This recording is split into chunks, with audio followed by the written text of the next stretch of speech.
Guys, welcome to GunnersLoversTV. The chase for Alvarez, Julian Alvarez, is over. It's over because Atletico Madrid, as we told you yesterday, has finally hit the nail.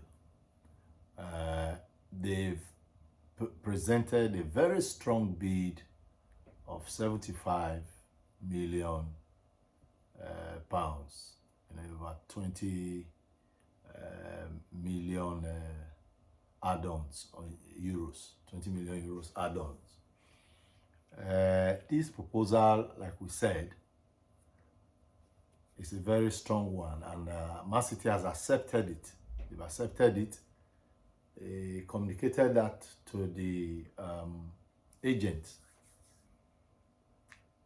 His agent, Julian Alvarez agent, and Alvarez has accepted.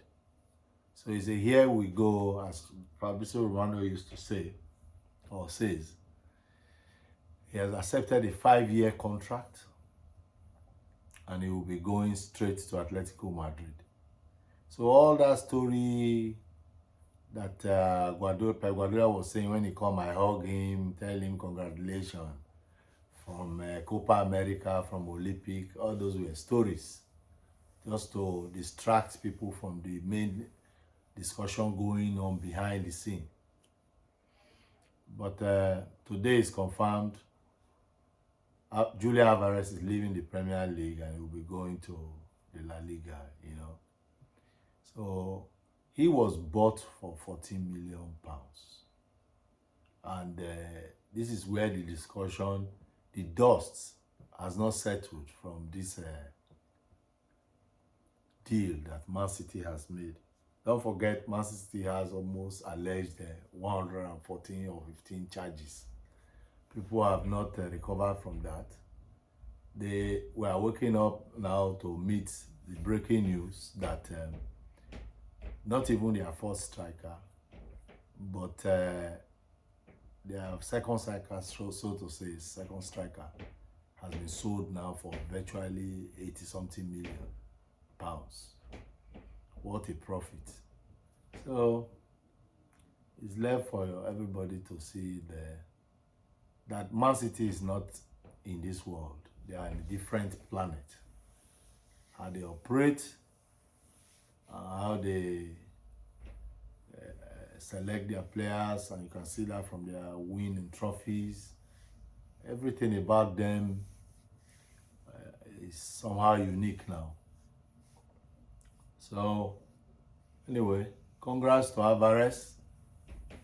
He's gotten his way and he's leaving the Premier League. He feels he's not been played enough, so he's going to a place where he can play regularly. So the chase for Alvarez, rumors of Arsenal and PSG chasing him, that one is over now. Everybody can rest. I cannot believe it. Jesus Christ. I thought we could get him. But that's where we got Jesus and Zinchenko. I thought Pep Guardiola would do us that massive favor. But after the close shave they've had for 2 seasons now, even if Guardiola wants to say Arsenal, come and buy, even Man City fans and the owners will not accept that. All right. Now we move to another player we bought from Man City, Zinchenko. There are indications now from the pictures you might see on the screen that he has now changed his number. His number is now number 17. And that's the number Cedric Suarez was using before. So because Calafiori has come in, so there's a shake-up at the back. So Zinchenko, who everybody thought would be sold, almost everybody, because of his defensive frailties, is somehow likely to stay. Somehow likely to stay. And because of that, his squad number has been changed, which is a clear indication that it's going nowhere. Yeah, it's going nowhere. So Zinchenko, congrats again to you for changing your number. I hope that number brings you good luck through God's grace and do well for Arsenal this season. Now, another point to mention is the issue of Mikel Merino.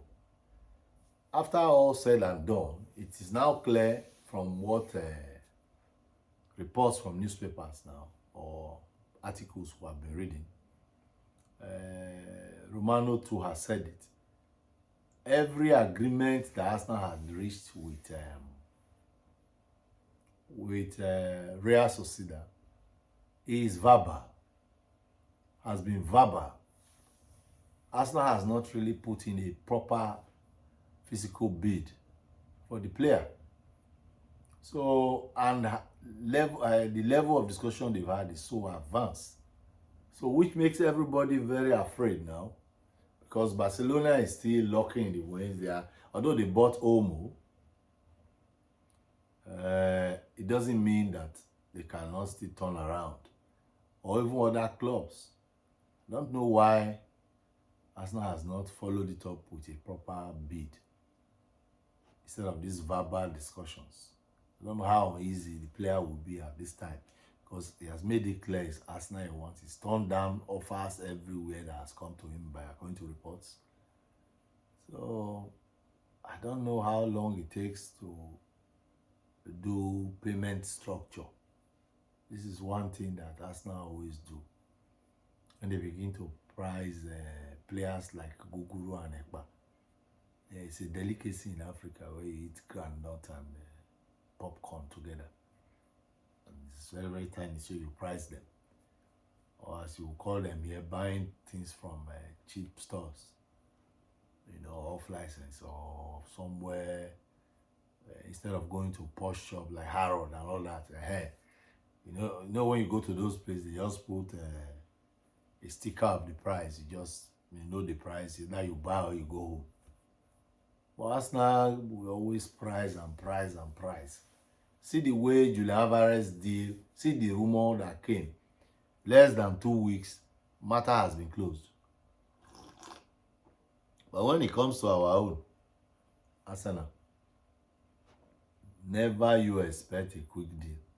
In fact, they will almost kill our enemies with rumors until so many people have lost hope completely on the transfer. Before you now see it re-emerging like water coming from rock. Well, you know, coming on top of the rock as if it's a volcano that just hit it. Anyway, you have seen it all. No bright news from the issue of Mikel Merino at all. No bright news. It's all stale. Another news that has come up again, which I thought of telling you, is the issue of Victor Osimhen. Victor Osimhen, who has scored over 70-something goals in 100 and something appearances. Look, right from time, I've said it. In a very competitive transfer market like this, you don't hit and miss. You just go in, take what they have given you, price it quickly, and take your player and go. If you leave it for so long, it becomes an issue for everybody to discuss. Well, the only thing keeping Osimhen in Napoli there now is because he wants to further his career in a competitive league. No disrespect to the Saudi Pro League.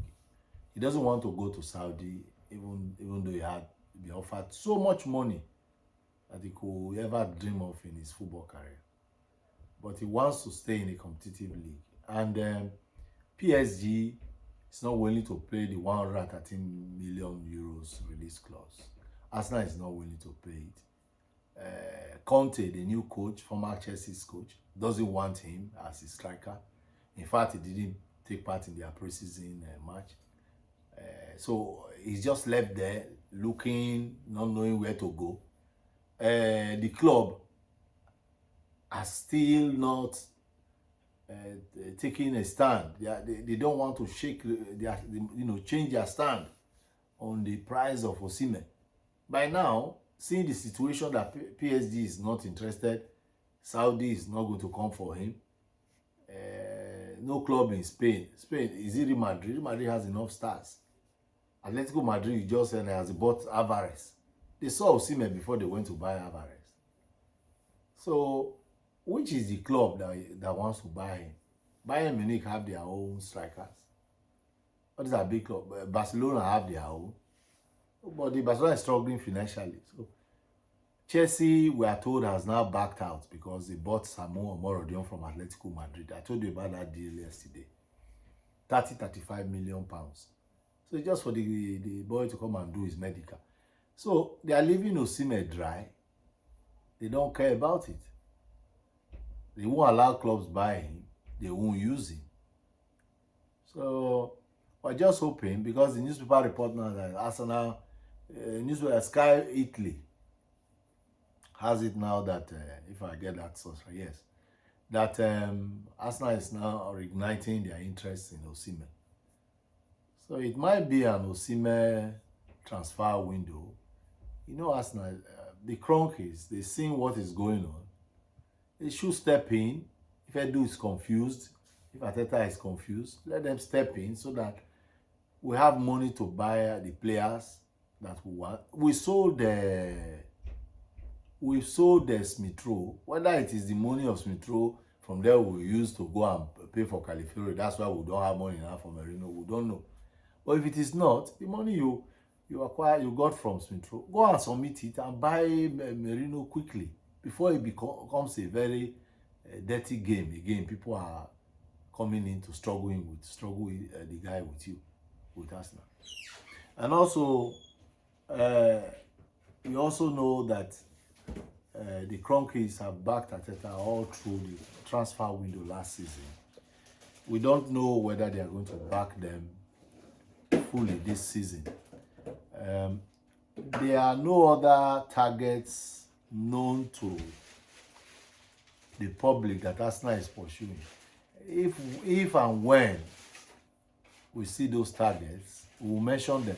But the truth is, nobody really knows. The number of players being linked to Arsenal is more than the players they really want to buy. In my own assessment, if Mikel Merino's deal can come through quickly, then we only have 2 more wings to work on. A striker and then a winger. Today now, Coleman of Bayern Munich is being floated around now, that is available. You see, Bayern Munich, they want to give him out on loan and then a clause to buy him after the loan. But the only problem with Coleman, according to the newspaper reports, is that he has a very bad injury record. And then the good news about Coleman is that he's good as a backup, which is why we need him to challenge Saka. So instead of Saka playing the whole season unstopped, then he will be there to help. This idea now that Arteta is having in his head, relying on Nelson. I'm not saying Nelson is not a good player. The West Ham and Leicester, they were supposed to come and buy him. We didn't see them again. We don't know what happened. Nketiah was supposed to go to Olympique Marseille. Arsenal wanted 50 million because if they could be selling Smith-Rowe for 30-35, we sold the Iwobi for 30-35. We cannot say Nketiah, who has been scoring goals for Arsenal, even though he had a dry season last season, for less than 20 million pounds. That's why Arsenal says they are not going to sell to Olympique Marseille. You see? Olympique Marseille now got their own player from the Borussia Dortmund. That's where they got their player. So they've closed their interest in buying Eddie Nketiah. If things doesn't change between now and the end of transfer window, it's likely to stay. So the money that was supposed to be generated from Eddie Nketiah by permutation is that maybe they could have added from that money to join to go and buy Merino straight away or a new striker or a winger. No money is coming from there. That's why the owners of the club, Kroenke, they need to come up with a plan. You see? But with the FFP rules and all these rules going on now, like Goodbridge said yesterday, when Chelsea players challenged the fact that they sold Conor Gallagher to Atletico Madrid, he did explain the rules that when you sell virtually a homegrown player, that is when you make profit. That is how the FFP recognizes it. But when you go and sell all these other players that are not homegrown, if I get that explanation right, you are virtually making money, but it's not like counted like profit, like the new rules. So for you to escape FFP rules, you'll be seen to be making profits too, as a well-run club. So we leave those transfers as it is. We are going to now focus on the match today, which is against Bayern Leverkusen. It's taking place by 18:00 p.m., if I'm correct. And Xhaka will be playing in that match. Is the Bundesliga's Invisibles versus the Arsenal Invisibles. They are, well, not this team that are invisibles, but Arsenal is an invisible. These players have not proved yet to be invisible. They are pushing. We only want them to just win. We are not even looking for them to be invisible. So they'll be playing against Arsenal. Calafiori might have a place in the bench. His place in the bench to observe things before he comes in. Saka, Saliba and co, they can't wait to kick the ball again. So it's going to be a very tough match, even though it's supposed to be a friendly. That will prepare us for what is to come in the Premier League. And also, I learned we're going to be playing Lyon, something like that. Yes, after that match, another day of it. So keep your fingers crossed. We'll be following that match up in the evening, and we'll be joining you again to discuss that match and see what we have gained from it. Like, share, and subscribe. Do not walk past. This is GunnersLoversTV. Please, we appeal to you to share our videos. Share it to your friends, families, and colleagues. Let them know what we're doing on this platform. Increase the number of our subscribers, please. That is the only way our subscribers can go up. Click the notification bell. Please, when we release videos, you'll be the first to receive them. The season is about to start. So many videos will be coming your way. So that is why I want you to click the notification bell. At this point in time, remember that Jesus Christ loves you. I will see you when we discuss our match in the evening against Bayern Leverkusen.